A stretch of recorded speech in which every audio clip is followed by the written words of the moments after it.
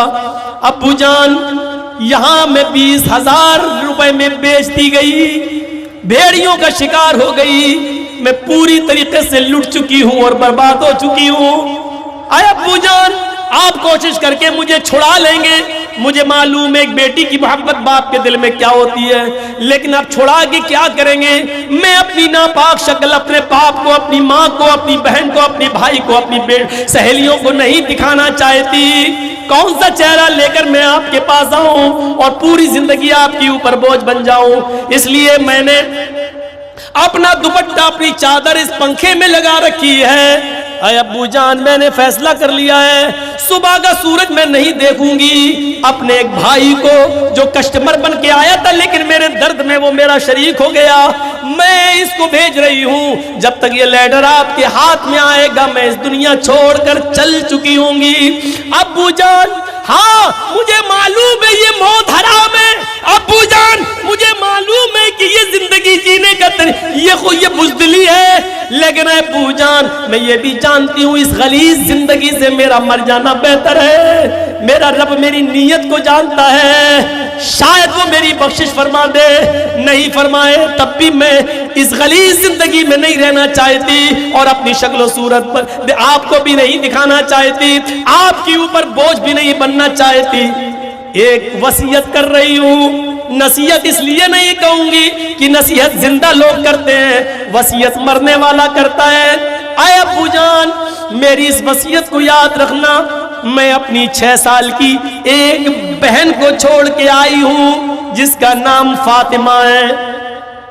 جو دن مجھے دیکھنا پڑ رہے ہیں اے ابو جان وہ دن میری بہن کو نہ دیکھنا پڑے، اس لیے جب وہ شادی کے لائق ہو اس دن سے پہلے اس دن تک آپ اتنا کما لینا، اتنا کما لینا، اتنا کما لینا کہ جب میری بہن کی شادی کا دن آئے، اس جملے کو غور سے سننا، بار بار اس جملے کو میں 2-3 بار دہراؤں گا۔